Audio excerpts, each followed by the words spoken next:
글을 썼어요. 그래서 제가 어제 저녁에 이제 그 목사님께 최종 정리해서 카톡으로 보내드렸거든요. 여기 참석하신 분들 따끈따끈하게 어제 완성했던 글이라 공유할 수 있습니다. 여러분 드리는 거니까 한번 좀 보셨으면 좋겠고, 우리가 크리스찬 아트가 뭘까 좀 고민이 돼요. 그렇죠? 크리스찬 아트라는 게 뭘까? 우리 크리스찬 예술가들은 무엇을 그리고 무엇을 노래할까? 아까 트럼본저 처음 들어봤는데 너무 좋더라고요. 한번 저희 학교 제가 모셔서 한번 연주시키고 싶은데, 자 그러면 트럼본으로 연주해 코끼리 소리 내고 기차 소리 내고 오토바이 소리 내고는 하나님하고 어떤 상관이 있어요? 그러니까 크리스찬 아트라고 할 때 우리는 찬송을 부르고 십자가를 그리는 것이 크리스찬 아트일까? 뭐 그러니까 크리스찬 아트라는 게 주제의 문제일까라고 생각하지만, 저는 그것이 아니라 크리스찬이 하는 모든 예술 행위가 크리스찬 아트라고 생각이 돼요. 그러면 크리스찬으로서 우리가 어떤 예술 행위를 할까라고 했을 때에, 제가 이제 신학자니까 이제 그 샬롬을 이해하게 된다 그래서 이제 페이퍼를 좀 썼고요. 한번 보시고, 그 중에 한 예를 제가 고호를 좀 여러분에게 소개하면서 오늘 그 크리스찬 예술에 대한, 예술가는 무엇을 이야기하는가를 같이 좀 이야기를 좀 해보고 싶습니다. 혹시는 반 고흐라고 들어보셨죠? 예, 빈센트 반 고흐라고 들어보셨는데 혹시 어떤 거 들어보셨나요? 해바라기, 네, 들어보셨고, 또 예, 별이 빛나는 밤에, 아르레 별이 빛나는 밤에, 그 다음에 또 생내미의 별이 빛나는 밤에 또 유명하고요. 예, 스스로 귀를 잘랐다. 저는 개인적으로 고흐가 스스로 귀를 자르지 않았다고 봐요. 고갱이 고의 귀를 잘랐다고 생각을 하고, 또 광기 어린 천재, 그래서 미쳐서 스스로 자살했다. 저는 고흐가 자살하지 않았다라고 보고요. 뭐 최근에는 그런 연구들이 많이 나와요. 그림 하나도 안 팔렸다. 거짓말이에요. 다 팔렸어요. 뭐 등등. 왜냐하면 우리가 그 당시에 아트 시스템을 알아야 되는데, 예를 들어서 모네 같은 경우에 모네의 그림을 표현했던 그 아트 딜러가 듀랑 류엘이라는 사람이에요. 그러니까 19세기는 어떻게 했냐면, 아트 딜러가 돈을 주고 생활비와 작품비를 주면 그림을 그리면 그림을 다 누가 가져가냐면 딜러가 가져가요. 딜러의 능력은 뭐냐면, 이 전도 유명한 화가들을 선택해서 비용을 대주고 그림을 가져가는 거예요. 고흐의 그림이 만약에 고흐가 한 점도 안 팔렸다면 약 2,000점 이상이 있는데 누가 가지고 있어야 돼요? 고흐가 가지고 있어야 되죠. 근데 그의 그림을 누가 가지고 있었냐면은 고흐의 동생 테오가 가지고 있었어요. 고흐의 동생 테오는 누구냐? 아트 딜러예요. 그래서 고흐의 동생 테오가 형에게 비용을 주고 그림을 팔아주는 일들을 한 거예요. 이해가 되시죠? 오늘 고흐 얘기를 좀 하고 싶은데요. 위에 앞에 그림이 보이십니까? 안 보이는구나. 제 화면하고 달라서. 저게 무슨 작품이죠? 고흐의 해바라기라는 작품이에요. 작가들마다 자기 그림에 사인을 하거든요. 뭐라고 사인했는지 혹시 보이세요? 눈 좋으시구나. 이렇게 빈센트라고 사인을 했어요. 그런데 화가 모네 같으면은 모네 수련 밑에다가 모네라고 쓰잖아요. 그러니까 이거는 사실은 빈센트라고 써 있으면 누구의 해바라기로 말해야 돼요? 빈센트 해바라기로 얘기를 해야죠. 어메이징. 사람들은 근데 빈센트로 보고 뭐라고 읽는 거예요? 고흐라고 읽는 거예요. 저는 이걸 보면서 어떤 생각을 하냐, 어쩌면 고흐는 자기를 우리에게 빈센트로 보여주고 싶었던 것 같아. 근데 우리는 고흐가 보여주고 싶었던 빈센트의 모습이 아니라 우리가 보고 싶었던 어떤 고흐의 모습을 보고 있는 것은 아닌지. 그래서 오늘 이 강의는 우리가 알고 있던 고흐 말고 고흐가 보여주고 싶었던 레알 고흐, 그러니까 고흐의 모습은 무엇이었을까, 뭐 그런 정도로 한번 해봤으면 좋겠어요. 고흐는 3대째 목사님 가정에 태어났어요. 아버지도 목사님이었고 할아버님도 목사님이었습니다. 재밌는 것은 뭐냐면, 고흐가 3남 3녀 중에 장남인데 이름이 빈센트잖아요. 그 앞에 십자가 있고 빈센트라고 써 있죠. 그건 누구냐면 고흐의 형이에요. 고흐의 형이 태어나서, 고흐가 태어나기 1년 전이 고흐가 1800 갑자기 연도가 생각이 안 나. 1850년 그 3월 30일에 태어났는데, 그 고흐가 태어나기 1년 전 같은 날에 형이 죽어요. 그리고 1년 뒤에 그 고흐가 태어났거든요. 그래서 이제 제가 고흐가 아버지가 사역했던 교회를 가봤더니, 여기가 이제 아버지가 사역했던 교회인데요. 두 개가 넘어갔구나. 그 교회 요 담 밑에 형의 무덤이 있어요. 대부분의 많은 전기 작가들이 뭐라고 얘기하냐면, 고흐의 부모님이 형의 이름을 동생에게 따왔으니까 고흐를 볼 때마다 죽은 형이 떠오르고, 그래서 고흐는 자기를 보고 형을 떠오르는 부모님을 생각하면서 우울할 수밖에 없었고 그것이 고흐의 광기의 원인이었다. 우리나라에 소개된 대부분의 책들이 그렇게 이야기를 하고 있어요. 잠깐 제 개인적인 얘기를 하겠습니다. 제 이름이 라영환이에요. 저희 어머님이 저를 낳기 1년 전에 저희 형을 낳았어요. 그때 어머님이 대단한 보살님이셨거든요. 그래서 불교 신자셨는데 저희 형이 태어난 지 100일도 안 돼서 연탄가스 먹고 돌아가셨어요. 그래서 저희 부모님이 어머님이 특별히 절에 가서 100일성을 드리다가 태몽을 꿨는데 그 태몽이 저희 형 태몽하고 똑같은 거예요. 그래서 제 이름을 저의 형 이름으로 줬어요. 저는 어렸을 때 절에서 살았습니다. 제가 반야신경, 천수신경 다 외워요. 왜냐하면 전 절에서 살았어요. 저는 부처님이 다시 주신 인생이었거든요. 근데 저는 살아오면서 한 번도 저희 어머니에게 저희 형 얘기를 들어본 적이 없어요. 제가 외가댁에 갔다가 우연히 이모님들이 하는 얘기를 듣고 제 형 얘기를 알아요. 그러면 저희 어머님은 무슨 신사임당이고 고흐의 어머니는 뺑덕 어머니라 살아있는 아들에게 죽은 아이의 이미지를 투영시킬까? 이것은 뭐냐면 사람들이 고흐는 불행했어. 불행해야만 했어. 그 이유들을 찾다 보니까 고흐에 대한 수많은 잘못된 이해들이 생긴다라고 하는 거예요. 고흐의 아버지는 네덜란드 준데르트라고 하는 그 네덜란드 남부 지역의 카톨릭 지역에서 있는 그 곳의 개혁파 목사님으로 사역을 했고요. 주민의 약 한 5%가 개신교도인 그런 카톨릭 교도의 마을에서 사역을 굉장히 잘했습니다. 여기가 이제 고흐 아버님이 사역했던 교회, 그다음에 여기가 고흐의 집인데요. 지금은 왼쪽 집까지 사서 저기가 이제 반고흐 이제 뮤지엄이 됐고요. 여기 뒤에 정원이 보이시죠? 정원이 굉장히 커요. 고흐는 그런 얘기를 해요. 이 정원이 나를 꿈꾸게 한다고 할 정도로 정원을 굉장히 좋아했습니다. 이 그림을 볼게요. 저게 고흐가 10살 때 그렸던 그림이에요. 어떻게 피리를 불어도 춤을 안 추고 별로 감동이 없어서 잘 그렸어요? 못 그렸어요? 잘 그렸죠. 굉장히 잘 그렸습니다. 자, 요게 사인해 보시면 너무 흐리구나. 1862년 1월 11일에 그린 작품이에요. 자, 요 작품은 같은 해 12월에 그렸습니다. 잘 그렸나요? 못 그렸나요? 괜찮게 그렸죠. 요 작품을 좀 보겠는데요. 혹시 가능하시면 딱 30초만 앞에 불 좀 꺼주시겠어요?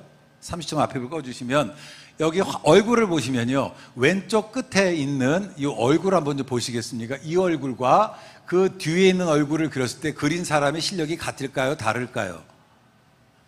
그러니까 맨 앞과 그 뒤 두 번째 그림이 같은 사람 그림 같아요? 다른 사람 그림 같아요? 다른 사람 그리죠? 어머님이 그림을 굉장히 잘 그렸어요.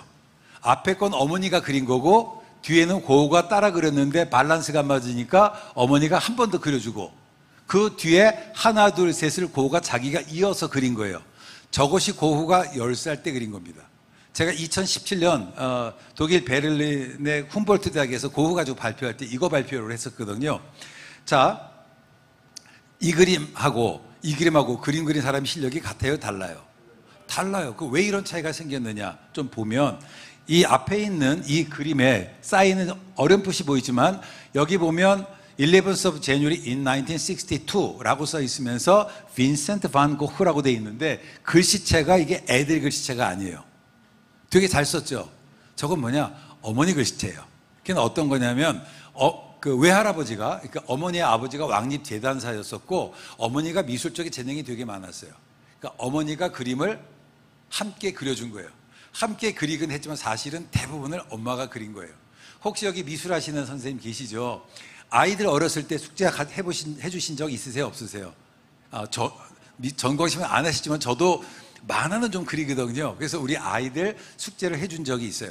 또 제가 영국에서 유학 중일 때 이케아 제품들을 이제 조립을 하면 아이 책상을 조립하면 다 해놓고 마지막 나사 한두 개 정도 우리 아들이 하게 해요. 그러면 얘는 꼭 지가 다 한 줄 알아. 이게 이해가 되시겠죠? 이 그림이 고흐가 23살 때 그렸던 거예요. 그러면 이 그림이 잘 그렸습니까? 이 그림이 잘 그렸어요. 이게 훨씬 잘 그렸죠. 아니 무슨 뭐 벤자민 무슨 시계는 거꾸로 간다는 것처럼 무슨 사람의 실력이 거꾸로 가겠습니까? 이 그림이 고흐가 화가가 되면서 그렸던 그림 중에 한 그림이에요. 그러면 이 그림이 잘 그렸습니까? 이 그림이 잘 그렸습니까? 이게 훨씬 잘 그리죠. 많은 사람들이 고흐를 천재라고 하지만 고흐는 천재가 아니었어요.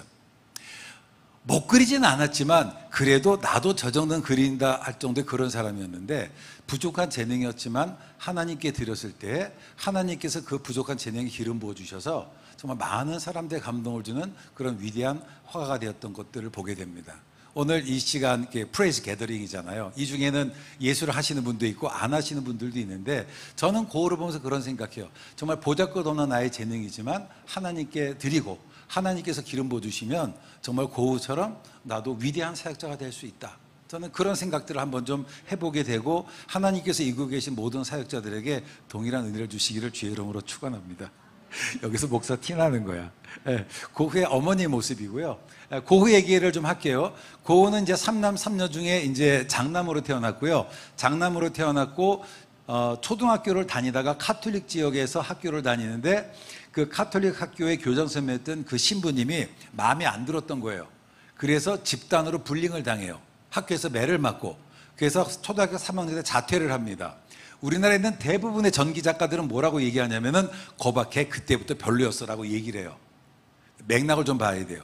그래서 이제 집에서부터 1시간 정도 떨어진 제벤베렌이라는 곳에 기숙학교에 가서 중학교를 보내요. 생활을 굉장히 잘했고 성적도 굉장히 좋았습니다. 그리고 이제 고등학교로 갔는데, 그 다녔던 고등학교는 기숙학교가 아니라 어쩔 수 없이 하숙을 해야 되겠어요. 그래서 자기 친구 집에서 하숙을 하는데, 역시 집에서 한 1시간 정도 떨어진 거리인데, 어린 나이에 4년째 외지 생활을 했잖아요. 홈식이 걸려요. 그래가지고는 이제 그 되게 힘들어지고, 그래서 이제 아버지에게 얘기해서 본인이 학교를 그만둬요. 그래서 이제 15살에 학교를 그만뒀습니다. 근데 형제가 많잖아요. 형제가 많으니까 그 고흐 집안이 굉장히 좋습니다. 그 한 분의 삼촌은, 고흐가 여기 일했던 구필화랑의 코파운더인데, 구필화랑의 기업 가치가 지금의 애플 정도 돼요. 그래서 이제 그 또 한 분은 해군 제독. 하여튼 집안이 굉장히 좋은 집안이고, 어머니 쪽도 집안이 굉장히 좋아요. 그래서 이제 그 삼촌의 추천을 받아서 해그에 있는 구필화랑의 사원으로 들어가요. 16살에 들어갔다가 1년 만에 정직원이 되는데, 거기서 자기가 어떤 뭐라 그럴까 재미를 느껴요. 정말 열심히 공부를 하고 열심히 일을 합니다. 그래서 21살 때에 런던에 새로운 지점이 만들어지는데, 거기에 어시스턴트 매니저로 가요. 그때 고흐가 받았던 월급이 얼마냐? 150프랑이에요. 그러니까 150프랑이라는 돈을 잘 모르시는데, 그 당시 프랑스 파리의 도시 노동자의 한 달 월급이 50프랑이었어요. 그러니까 지금 소위 최저임금이 199만 원이라고 한다면 대략 600만 원의 돈을 받은 거예요. 고흐가 아버지한테 편지를 썼어요. 아버지 그거 알아? 내가 이제 좀만 있으면 아버지보다 돈 잘 벌 거야. 이렇게 막 21살 때 할 수 있는 그런 거잖아요. 그러니까 자기가 그곳에서, 그땐 또 이 실크 모자 쓰는 게 아주 그 유행이었습니다. 몇 년 전에 그 그랜저 선전하는 거 혹시 기억하십니까? 너 요즘 어떻게 사니? 친구가 물었다. 그랜저로 대답했다. 뭐 이런. 그런 친구 만나면 안 되지 않겠어요? 근데 그때는 너 요즘 어떻게 사니? 그러면 남자들은 실크 모자로 대답할 정도로 그런 시대였어요. 그래서 그런 어떤 그런 그 럭셔리한 삶을 즐기고 있을 때에, 그때 고흐가 출석했던 교회가 타버나클, 그 스펄전 목사님 사역하시는 타버나클 교회 출석을 했는데, 그때 고흐가 일했던 그 가게 옆에 소위 그 길가에 잡지를 파는 곳이 있었어요. 그 잡지가 그래픽이라는 잡지인데, 그 그래픽이라는 잡지는 주로 어떤 것을 다뤘냐면, 우리나라에 쉽게 얘기하면 썬데이 서울 같은 잡지예요. 그러니까 빠르게 산업화가 되는 그 사회의 어떤 그늘들을 하는, 그래서 찰스 디킨스의 소설 같은 것들이 있는, 고흐가 저 잡지를 10년 동안에 모아요. 그러니까 저 잡지를 보시면 이게 뭐냐면, 이게 무료 급식소라고 하는 건데요. 갑자기 뭐 코인 투자했다 망했다든지, 저희 아들이 루나를 샀다가 망해가지고 걔가 4억을 잃어버렸잖아요. 루나가 뭔지 모르시죠? 여러분 경건해서 그 코인 투자했다가 그래가지고 아주 얼마 전까지 잘난 척, 자기가 뭐 주식 투자에 돈 번다, 뭐 비트코인 투자 돈 번다다가 다 날려버렸어요. 돈 번 걸 하루 사이에. 하여튼 여기 보시면 가운데 모자 쓴 사람, 저 사람도 아마 비트코인 샀나 봐요. 그러다가 폭락해서 무료 급식소에 있고, 이건 뭐냐면은 이게 이제 그 전당포에 가는 모습이죠. 시계도 들고 가고, 이불도 들고 가고, 거울도 들고 가고, 옷도 들고 가는 그런 가난한 사람들의 모습들. 그런데 고흐가 자기가 출석했던 타버나클 교회 대부분의 사람들이 노동자였는데 한 5천 명 정도 출석했어요. 근데 놀라운 사실은 뭐냐면, 이 사람들이 너무 예배 드리면서 행복해하는 거예요. 자기는 21살에 나름대로 잘 살고 괜찮은 월급 받고 그래도 이렇게 좀 어깨에 힘을 주고, 왜냐면 그 당시에 그림을, 지금도 그림 아무나 안 사잖아요. 자기가 만나는 사람들, 사회적으로 좀 위치가 있는 사람들을 만나고 좀 이렇게 폼 잡고 사는데 자기는 삶의 만족을 느끼지 못하는데 저 사람들은 되게 해피한 거예요. 그러면서 something wrong, 내 삶에 무엇이 문제 있다는 것을 발견하기 시작해요. 그래서 그때부터 성경을 읽기 시작합니다. 성경을 읽기 시작하면서 자기 삶의 의미를 찾기 시작해요. 그래도 런던 지점장이 못 잘라요. 왜요? 삼촌이 누구예요? 마이크 잡스잖아요. 삼촌이 스티브 잡스니 어떻게 자르겠어요? 그래서 이제 파리 본점으로 보내요. 근데 본점 가서도 고우가 성경만 보다가 자기가 1년 뒤에 사직서를 내요. 그리고 그때 우연히 파리의 그 뉴스페이퍼에 광고가 나오는데 램스게이트라고 하는 그 조그만 기숙학교에서 사감을 뽑는 거예요. 근데 월급도 없어. 가난한 학교를 들어오는 기숙학교였는데, 근데 자기가 생각에 이 미션이라는 영화를 보시면 추기경이 마음이 흔들릴 때 왜 선교지로 가잖아요. 그러니까 내가 좀 어려운 곳에 가 있으면 내 사역이, 소명이 뭔가를 발견할 수 있겠다라고 생각해요. 그래서 그곳에서 아이들을 만나면서 Finally he found his calling, 자기의 사명을 찾아요. 그게 바로 뭐냐면 가난한 아이들을 돌보면서 행복한 자기를 발견한 거예요. 그럼 나는 앞으로 가난한 사람들에게 복음을 전해야 되겠다. 이때 했던 말이 뭐냐면 예수 그리스도의 그 어느 것도 이 세상에서 나를 만족시킬 것이 없다라고 고백을 하게 됩니다. 그리고 런던에 가서 회중교회 목사님 한 분을 만났는데 그분이 기숙학교를 운영을 했어요. 그래서 거기서 이제 기숙학교에서 다시 아이들을 가르치기를 하는데 그 목사님 봤을 때 고우가 복음에 대한 열정이 많은 거예요. 그래서 고우를 무엇을 시키냐면 학교 교사를 시키지 않고 런던의 외곽의 가난한 지역을 다니면서 성경 공부하는 일을 시켜요. 그때 고우가 머물렀던 동네를 지금도 반고 클로즈라고 아예 길 이름이 생겼을 정도입니다. 고흐가 1876년 11월 3일에, 이게 다행히도 네이버에 있어요. 여러분이 반고흐의 설교를 검색해 보시면 그때 고흐가 했던 설교 본문이 뭐냐면 시편 119편 19절, 나는 땅에서 나그네가 되었사오니 주의 율례를 내게 숨기지 마옵소서. 그러니까 이 당시 고흐에게 영향을 줬던 책이 철로역정, 그 다음에 톨스토이의 사람은 무엇으로 사는가, 찰스 디킨스의 크리스마스 캐롤, 다 같은 내용이죠. 그래서 이때의 설교를 보면 설교의 주제는 뭐냐, 이게 철로 역정을 모티브로 설교를 하기 시작해요. 근데 우리가 반고흐의 그림을 이해하려면 이 첫 설교를 기억해야 돼요. 고흐는 처음부터 끝까지 시편 119편 19절 이 말씀을 중심으로 그림을 그려요. 우리가 해바라기라는 것 유명하잖아요. 별이 빛나는 말, 이 모든 그림들도 이 구절에 적용해요. 그래서 여러분이 반고를 이해하려면 철로역정을 꼭 읽어보셔야 됩니다. 첫 설교는 이렇게 시작합니다. 우리들은 순례자이다. 우리들의 삶은 이 땅에서 천국을 향하는 긴 여행이다. 이 긴 순례의 목적지는 아버지 집이다. 이 세상에서 나그네로 산다는 것이 되는 대로 산다는 말은 아니다. 잠시 동안 떠도는 인생이지만 우리들의 삶에 하나님의 뜻이 나타나야 된다. 고흐가 설교를 굉장히 하는데 고흐가 언변은 없었어요. 말은 장황한데 헷갈리긴 하더라고. 어쨌든 이게 첫 설교를 하고 형한테 막 자기 동생에게 편지를 보내고 그러기도 했습니다. 그런데 고흐가 그 중간이 없어요. 너무 열심히 해서 병에 걸렸어요.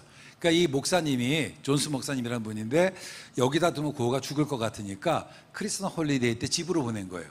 근데 아버지가 딱 봐도 우리 아들이 영국에 가면 죽을 것 같아. 그래서 너 영국에 가지 말고 여기 좀 쉬어라. 그리고는 동생이 서점을 해요. 도트레이트에서. 그래서 이제 서점에 보내서 잠깐 휴가를 보내게 하는데 그곳에서 고흐가 맨날 하는 일이 뭐냐면 네덜란드 성경을 영어 성경으로 번역하는 일을 하는 거예요. 근데 전 세계에서 자국어 성경이 제일 먼저 번역된 나라가 영국이에요. 네덜란드 성경을 영어로 번역할 이유가 없죠. 왜 했을까요? 자기는 영국에 가서 복음을 전하고 싶은데 못하니까 그거라도 하고 싶은 거야. 그래서 삼촌이 고흐 아버지한테 편지를 보내요. 형, 아무래도 당신 아들 고흐는 목사가 돼야 될 것 같아. 그런데 문제는 뭐냐면 고흐가 고등학교를 졸업하지 못했잖아요. 고흐의 어머니 사촌 오빠가 외삼촌이 암스테르담 신학교 신학부 교수예요. 집안이 굉장히 좋아요. 그래서 이제 그곳에 가서 신학교로 입학하기 위해서 우리나라도 마찬가지지만 소위 검정고시를 봐야 되죠. 검정고시 외에 고전어, 히브리어, 헬라어, 라틴어를 해야 되는데 문제가 뭐냐면 히브리어가 발목을 잡았어요. 그래서 입학시험에서 떨어진 거야. 그러면 신학대학을 못 들어가죠. 그래서 막 고민하고 있을 때 집안이 좋잖아요. 3대째 목사 가정이니까. 그래서 아버지 추천으로 해서 그 벨기에 브뤼셀에 새롭게 시작했던 신학교가 있어요. 학생이 3명의 교수 하나인 그 학교에 입학을 시켰어요. 거기는 선교사를 파생시키는 성경학교 같은 곳이에요. 거기서 6개월 동안 공부를 하고 나서 6개월 현장 실습을 하고 그리고 목사에 될 자격이 있다 싶으면 목사 안 줘서 선교사를 파송하는 곳이에요. 이때에 고흐가 신학교에서 공부를 한 후에 보리나주라는 탄광에 가서 처음으로 수습 전도사 일을 합니다. 그 당시 사진들을 보시면 탄광 사진에 어린아이들이 굉장히 많이 등장해요. 혹시 여러분 그 국제시장이라는 영화 보셨죠? 그때보다 100년 전이에요. 이 막장이 너무 힘드니까 어린아이 들어가서 탄광을 캐는, 고흐는 자기가 단 한 번도 중산층이 아닌 적이 없어요. 그러니까 가난한 사람들을 돌보자는 마음이 있었지만 단 한 번도 가난을 경험해보지 못했어요.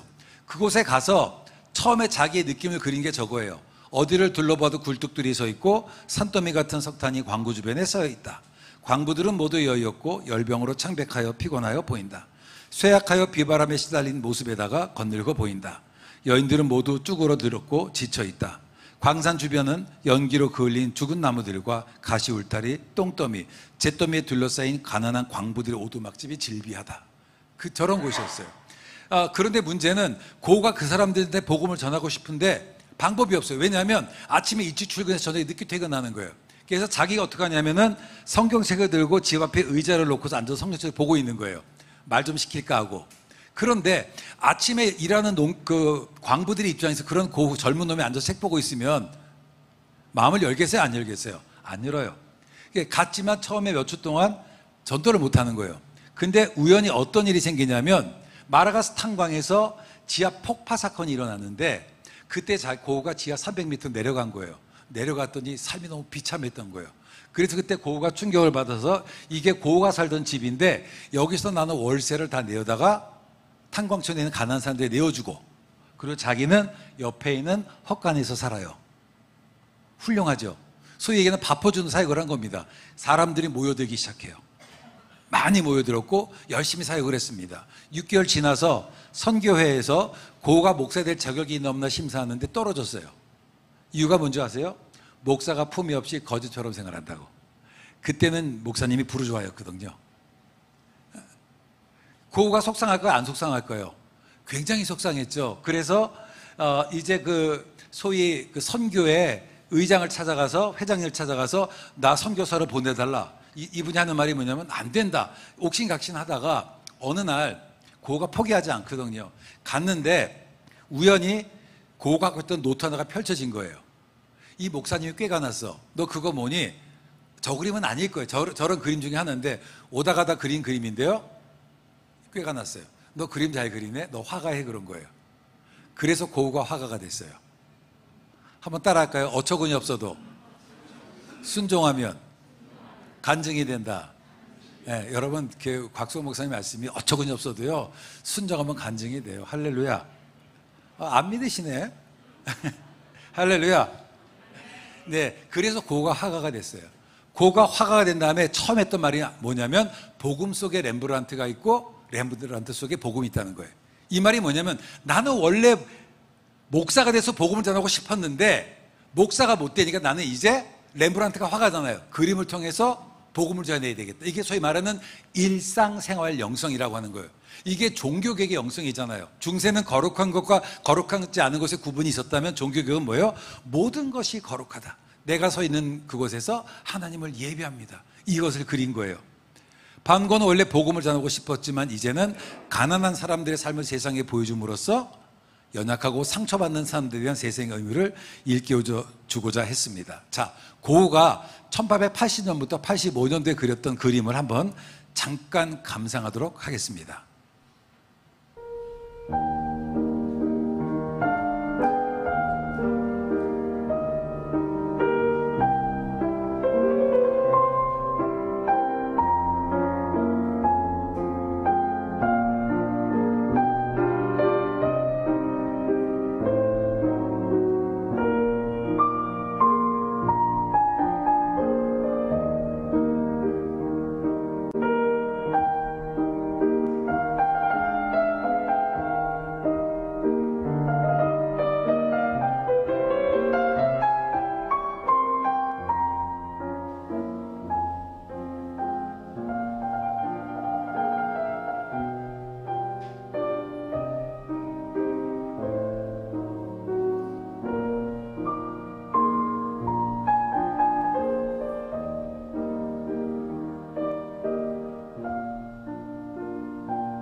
시간상 다 보여주지는 못하고요.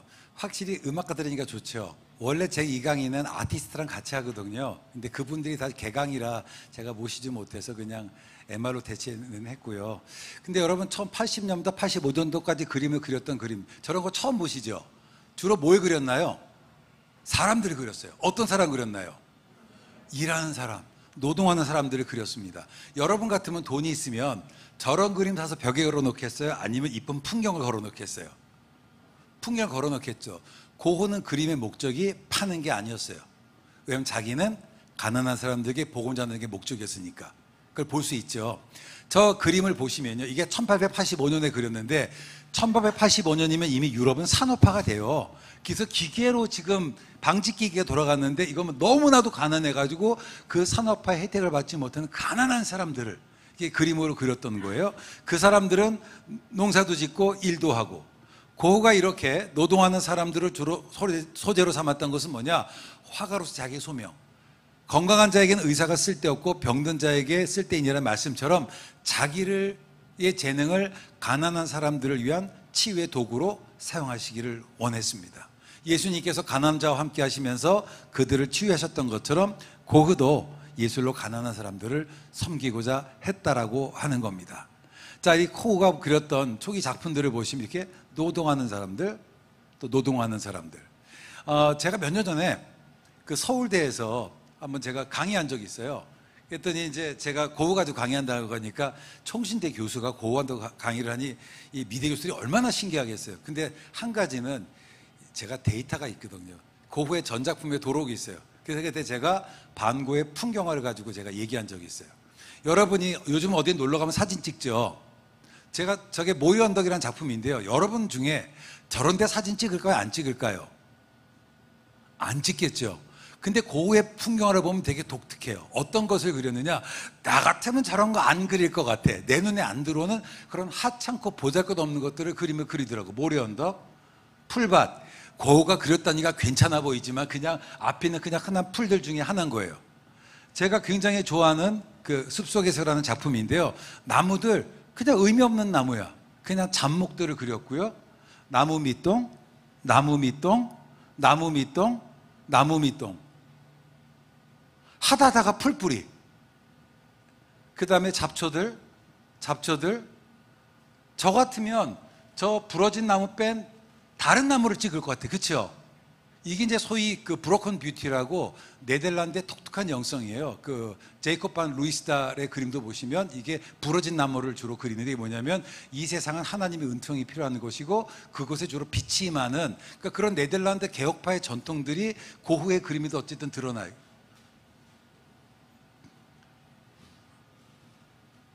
왜 갑자기 이게 나오지? 네. 올리브 나무 멋있어 보죠? 제가 갔더니요 그냥 그런 나무 중에 하나더라고. 별로 특별하지 않습니다. 1888년부터 90년까지 고흐가 아르가 생림에서 그렸던 풍경화도 대부분 특별할 것이 없는 지극히 평범한, 오히려 조금은 부족한 것들이었다라고 하는 겁니다. 그러니까 고흐가 왜 이런 풍경화를 그렸느냐? 이것은 소위 가난한 자에 대한 그의 관심이 어디까지 확장되는 거예요? 자연까지 확장되는 거예요. 우리가 제가 이제 논문에서 뭐를 썼냐면 우리는 샬롬을 얘기해요. 샬롬은 뭐냐면은 우리가 평화를 알고 있지만 원래 샬롬의 의미는 우리가 마땅히 되어져야 될 모습. 샬롬은 사실은 창조의 어떤 목적이에요. 그 샬롬은 하나님과 인간, 인간과 인간, 인간과 자연인데 고흐의 그림이 이것을 아주 잘 반영을 하는 거예요. 그래서 제가 그 예로 고흐의 그림을 설명하고 있는데요. 나태주 시인의 시 중에 그런 게 있죠. 자세히 보아야 이쁘다. 오래 보아야 사랑스럽다. 너도 그렇다라고 했던 것처럼 정말 보잘것없는 대상을 바라보면서 그 안에 있는 아름다움을 드러내고자 했습니다. 라이너 마리아 리케가 그렇게 얘기해요. 반 고흐의 그림에는 대상 자체의 아름다움이 아니라 그것을 바라보는 이의 아름다움이 드러난 것이다. 어쩌면 고흐의 풍경화는 누구의 시선? 고흐의 시선이 아니라 그것을 바라보는 하나님의 시선. 그러니까 고흐는 대상을 하나님의 눈으로 바라보고 가난한 사람도 풍경도 하나님의 눈으로 바라보고 그것들을 표현했던 것 같아요. 그러면 간단해요. 크리스찬 예술가들은 무엇을 표현할까요? 하나님의 눈, 하나님의 마음들을 다양하게 표현해야 되지 않을까라고 생각을 합니다. 고흐에 의해서 그렇게 보잘것없는 대상들이 하나님의 시선들로 다시 재조명이 돼요. 고흐가 1887년과 88년에 파리와 아르레 지냈거든요. 우리가 고흐 작품들 한번 이 시기에 고흐가 어떤 작품들을 그렸는지를 잠깐만 감상하도록 하겠습니다.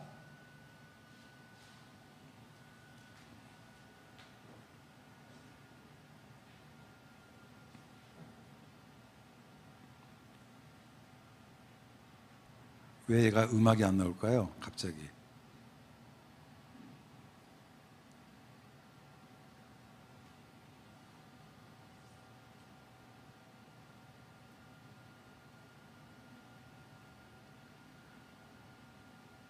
어떻게 도와주실 수 있으세요? 아까는 됐었는데 갑자기 음악이 안 나오고 화면이 멈췄는데 슬라이드가 갑자기 음악이 재생이 안 돼서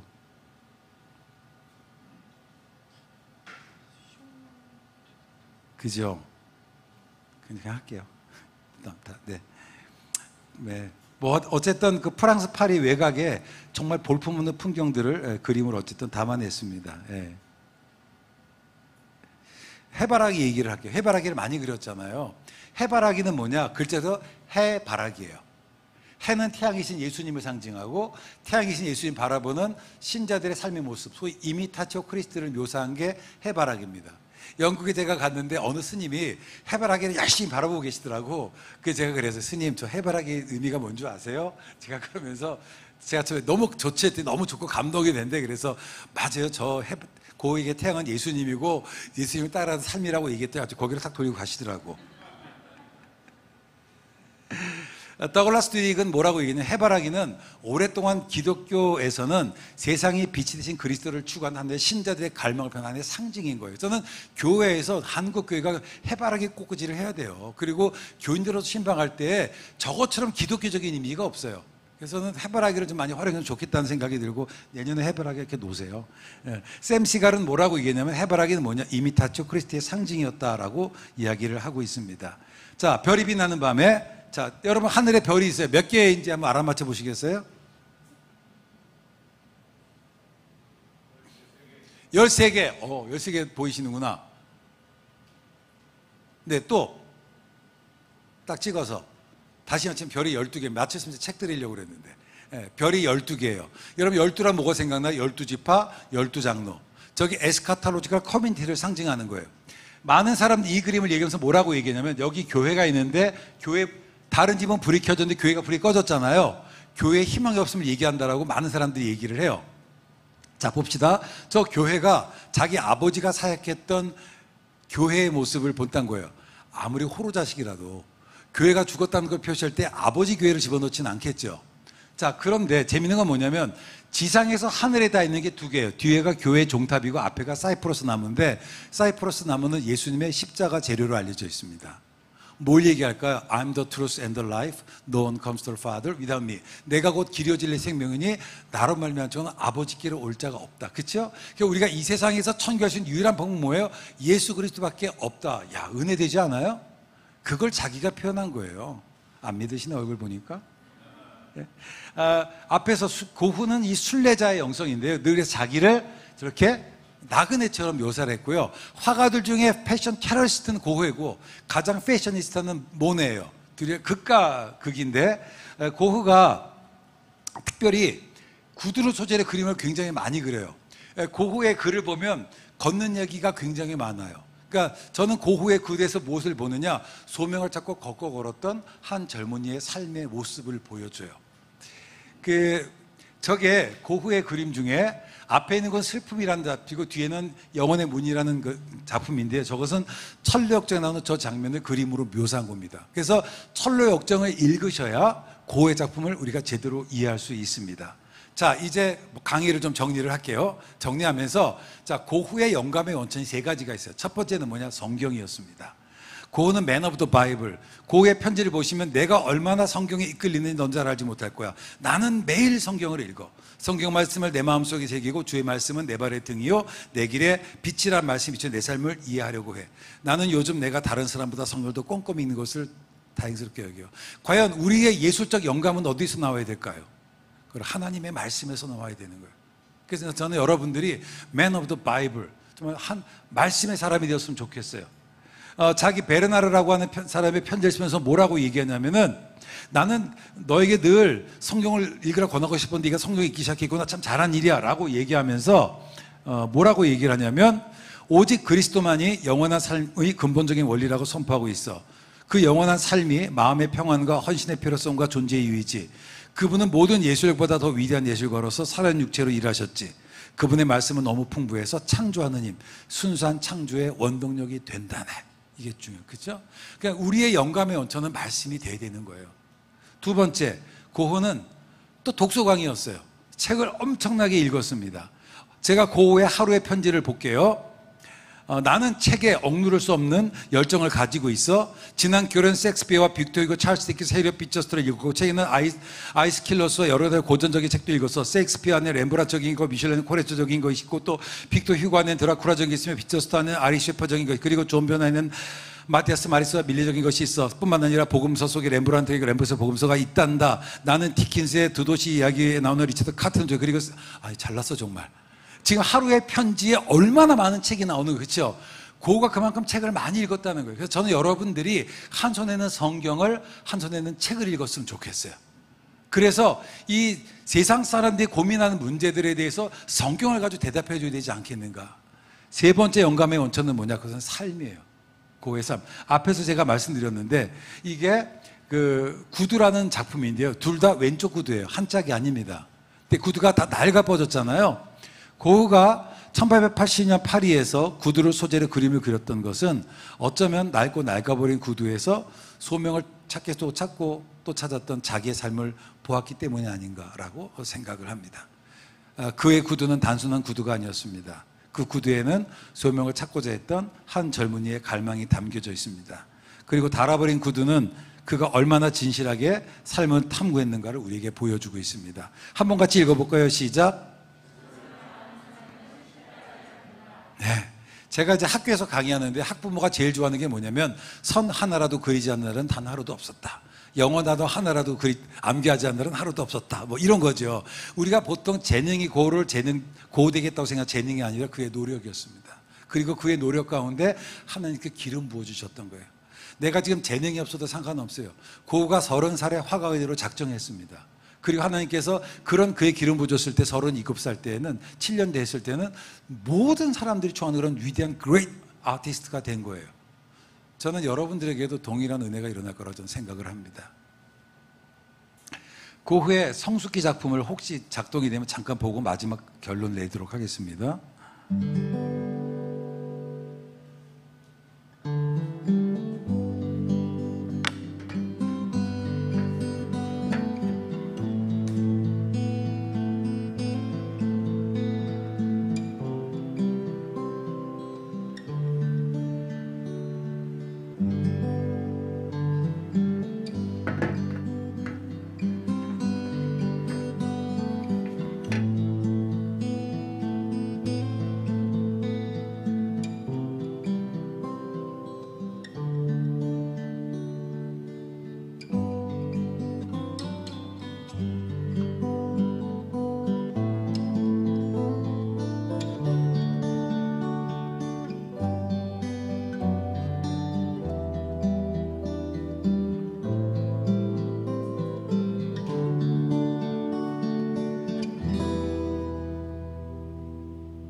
시간상 다 틀어드리지 못하고요.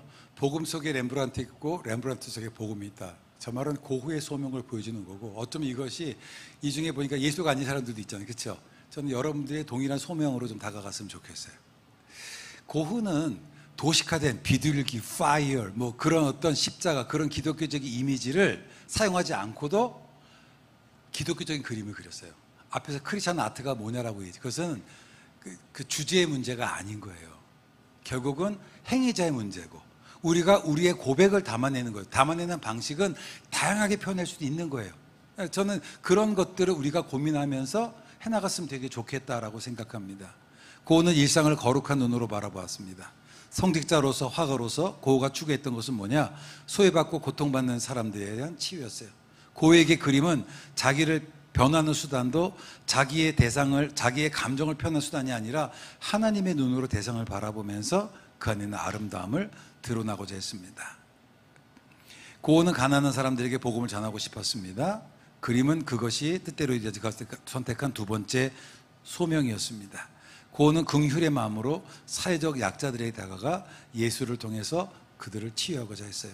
저는 이것이 우리가 해야 될 일이 아닌가 생각을 합니다. 마치 예수님께서 이방의 갈릴리를 영화롭게 하시기 위해서 갈릴리에서 제자를 부르셨던 것처럼 이 세상에서 소외된 사람들을 찾아가 그들을 화폭에 담았습니다. 그가 당시 사회에서 주목을 받지 못했던 광주, 직조공, 농부와 같은 사람들을 화폭에 담았던 것은 바로 하나님의 눈으로 그들을 바라보았기 때문에 가능했던 거예요. 반고에서 이름 없는 풀, 덤불, 나무 밑둥, 풀뿌리, 부서진 나뭇가지들이 새롭게 태어납니다.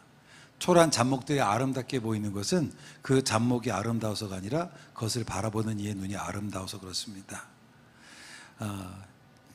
반고의 그림에는 대상 자체의 아름다움이 아니라 그것을 바라보는 이의 아름다움이 드러난 것이 말했던 리케 말처럼 대상을 향한 아름다운 이의 시선이, 저는 여러분들의 노래를 듣거나 여러분의 예술을 보는 사람들마다 그 하나님, 그 타인의 삶이라는 영화 혹시 보셨나요? 거기서 보면 타인 삶을 관찰했던 비밀경찰이 그의 아름다움을 보면서 자기가 바뀌는 것들을 봐요.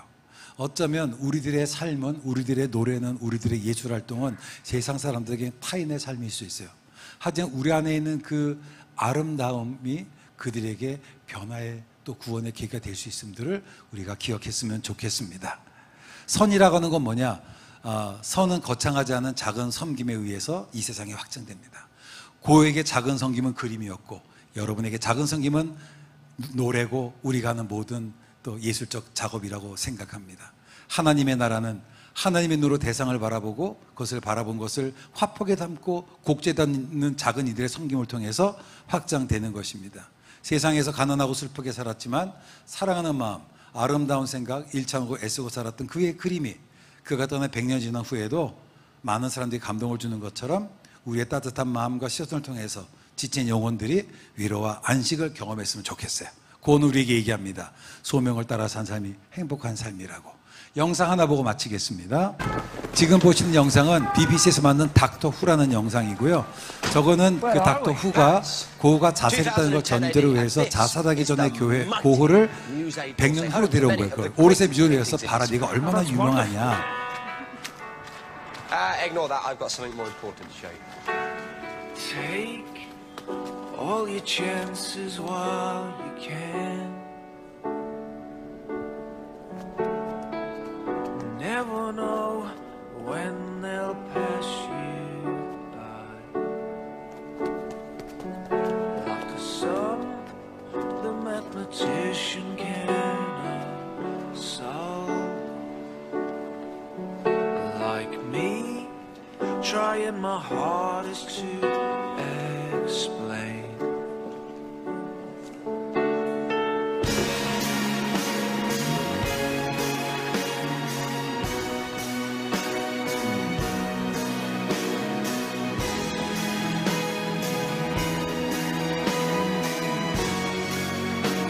It's all about your